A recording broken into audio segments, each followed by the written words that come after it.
Bismillahirrahmanirrahim. Assalamualaikum warahmatullahi wabarakatuh. Alhamdulillahirabbil alamin. Wassalatu wassalamu ala asrofil anbiya'i wal mursalin sayyidina wa maulana Muhammadin wa ala alihi washabihi ajmain, amma ba'du. Pemirsa Kampusku TV yang berbahagia, pada kesempatan yang baik ini kita akan membahas suatu hal terkait dengan bisnis. Lebih tepatnya kita akan membahas tentang modal dasar dalam menilai kelayakan bisnis. Berbicara tentang sebuah bisnis, tentu kita akan membayangkan sebuah perusahaan besar dengan modal yang besar, di mana tentunya itu juga perlu perencanaan yang matang. Modal dasar dalam menilai kelayakan bisnis tentunya adalah dengan studi kelayakan bisnis. Studi kelayakan bisnis adalah suatu kegiatan yang mempelajari secara mendalam tentang suatu usaha atau bisnis yang akan dijalankan. Itu dalam rangka menentukan layak tidaknya usaha atau bisnis tersebut dijalankan. Hal ini penting karena dan menjadi modal dasar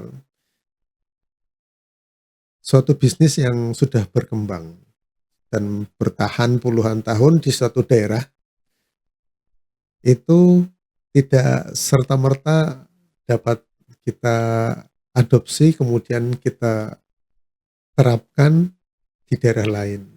Misalnya waralaba KFC atau mungkin Pizza Hut, ya.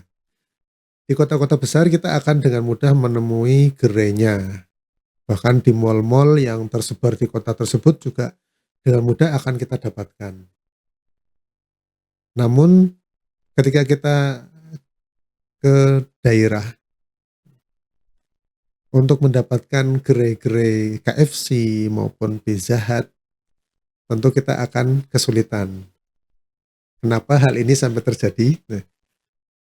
Apakah KFC ataupun Pizza Hut ataupun waralaba yang lainnya tidak bisa dikembangkan di daerah-daerah lain? Tentu ini menjadi sebuah pertanyaan yang perlu kita bahas bersama-sama. Dalam perkembangannya, kenapa suatu waralaba yang sudah berkembang dan bertahan di suatu daerah ternyata tidak serta-merta ada di daerah lain? Tentunya ini sudah ada suatu studi kelayakan bisnis yang telah diterapkan oleh waralaba tersebut, sehingga sangat memungkinkan bahwa hasil dari studi kelayakan tersebut adalah memunculkan hasil bahwa penerapan waralaba tersebut di daerah tertentu dinyatakan tidak layak. Sehingga sampai saat ini pun kita tidak menjumpai banyaknya gerai-gerai waralaba yang tersebut di atas, khususnya di Blora. Karena sangat memungkinkan studi kelayakan yang telah dilaksanakan oleh pihak waralaba tersebut menghasilkan hasil analisis yang menyatakan tidak layak. Dan itulah pentingnya kenapa dalam memunculkan suatu bisnis baru di tempat yang baru, kita perlu menjadikan studi kelayakan itu sebagai modal dasar. Karena tujuan dari studi kelayakan bisnis yang kita laksanakan adalah yang pertama untuk menghindari risiko kerugian. Bisa jadi hasil analisis yang dilakukan terhadap waralaba-waralaba tersebut menghasilkan nilai rugi apabila bisnis waralaba tersebut diterapkan di Blora atau di tempat lain, yang hingga sampai saat ini pun tidak kita jumpai gerai-gerainya di daerah tersebut. Artinya kalau dari pihak manajemen waralaba tersebut nekat untuk mendirikan, gerai di daerah-daerah, pasti dan dapat dimungkinkan, dipastikan bahwa akan mengalami kerugian. Sehingga tujuan dari studi kelayakan bisnis yang pertama adalah, bagaimana bisnis yang nantinya akan, dijalankan itu yang pertama, satu terhindar dari, risiko kerugian. Kemudian di samping untuk menghindari risiko kerugian, tujuan yang kedua dari studi kelayakan bisnis adalah untuk, memudahkan perencanaan. Jadi, bagaimana suatu pengembangan bisnis ke depannya, kemudian, berapa personil yang dibutuhkan, berapa modal yang diperlukan, berapa lama balik modal, kemudian apa ancaman, hambatan, dan bisa jadi kendala yang akan muncul di kemudian hari, itu sudah dapat terpetakan. Sehingga muncul perencanaan yang baik dengan adanya studi kelayakan bisnis. Kemudian yang ketiga, juga untuk memudahkan pelaksanaan pekerjaan. Dengan adanya studi kelayakan bisnis di awal, ketika bisnis tersebut dinyatakan layak untuk dilaksanakan, maka itu akan memudahkan dalam pelaksanaan pekerjaan. Sudah ada perencanaan, dipastikan tidak mengalami risiko kerugian, kemudian, ada perencanaan yang matang. Nah, sehingga dengan perencanaan yang matang tersebut menjadikan, pelaksanaan pekerjaan itu lebih mudah. Di samping itu, juga akan memudahkan pengawasan. Nah, jadi ada perencanaan yang matang, kemudian dengan itu imbasnya adalah memudahkan pelaksanaan pekerjaan, dan tujuan yang lain adalah untuk memudahkan pengawasan. Nah, ibaratnya petanya sudah ada, nah, kemudian, komposisi yang ada di dalam pemetaan itu sudah bisa dimunculkan, sehingga pengawasan itu akan lebih mudah dilaksanakan dan juga akan lebih memudahkan dalam pengendalian.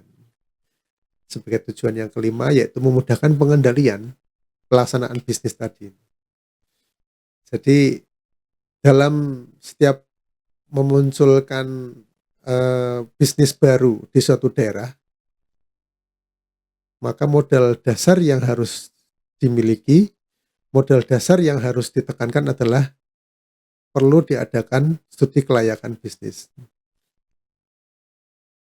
Artinya kalau tidak ada studi kelayakan bisnis, kemudian kita nekat untuk melaksanakan atau membangun suatu bisnis di suatu daerah, dapat dipastikan kerugian itu akan datang. Kemudian kita akan kesulitan dalam merencanakan, pengembangan bisnis itu, kemudian kita juga melaksanakannya dengan penuh kesulitan gitu ya. Kemudian dalam pengawasan pun demikian, apalagi mengendalikan. Sehingga modal dasar dalam kita menilai suatu bisnis itu layak atau tidak adalah dengan melakukan studi kelayakan bisnis. Untuk modal yang kecil mungkin bisa kita jadikan sebagai sebuah contoh gitu ya. Dalam artian dengan bisnis yang bermodal kecil, bisa saja kita akan menerapkannya dengan tanpa studi kelayakan. Karena bisa jadi dengan modal yang kecil, tentu risiko yang muncul juga, sebanding atau lebih kecil. Akan tapi hal ini juga, tetap membutuhkan studi kelayakan bisnis. Karena bagaimanapun, besar kecilnya modal itu juga akan memberikan pengaruh. Artinya ketika modal itu kecil kemudian kita gunakan studi kelayakan bisnis, itu akan melatih melatih kita untuk semakin eh, mempunyai pola pikir yang bagus untuk kemudian menerapkan studi kelayakan bisnis di modal yang dengan modal yang besar. Jadi apa yang menjadi sebuah pertanyaan di bahasan kita di depan, kenapa suatu bisnis yang sudah berjalan, berkembang di kota-kota besar, akan tetapi tidak dapat kita temui gerai-gerainya di daerah. Hal ini bisa dipastikan karena dari pihak manajemen telah melaksanakan studi kelayakan bisnis terhadap pengembangan gerai-gerai tersebut di daerah-daerah. Dan karena sampai saat ini tidak kita jumpai gerai-gerai mereka di daerah, bisa dipastikan bahwa pengembangan bisnis mereka untuk dikembangkan di daerah-daerah tersebut hasilnya adalah tidak layak. Nah, itulah pentingnya kita melakukan suatu studi kelayakan sebelum bisnis itu dijalankan. Dan ini merupakan suatu modal dasar uh, dalam rangka kita melaksanakan studi kelayakan bisnis. Suatu produk pun demikian. Suatu produk yang sudah laku di suatu daerah itu belum tentu bisa diterima oleh konsumen di daerah lain. Itu sangat memungkinkan. Sehingga mungkin kita sering mendapati ada promo-promo yang muncul dari suatu produk. Karena bisa jadi itu berangkat dari sebuah studi yang ternyata tidak sesuai dengan penerimaan konsumen di daerah tersebut. Sehingga untuk menyesuaikan dan mempercepat proses penjualan, dimunculkanlah suatu promo, entah itu dengan pemberian bonus atau ada penambahan volume dari barang tersebut. Artinya bahwa bisnis yang dijalankan, baik itu berupa bisnis waralaba maupun produk yang nantinya dimunculkan dari sebuah bisnis di suatu tempat, itu pun juga membutuhkan suatu studi kelayakan. Demikian yang dapat kita bahas, kita diskusikan pada kesempatan yang berbahagia ini. Semoga bermanfaat untuk kita semua. Assalamualaikum warahmatullahi wabarakatuh.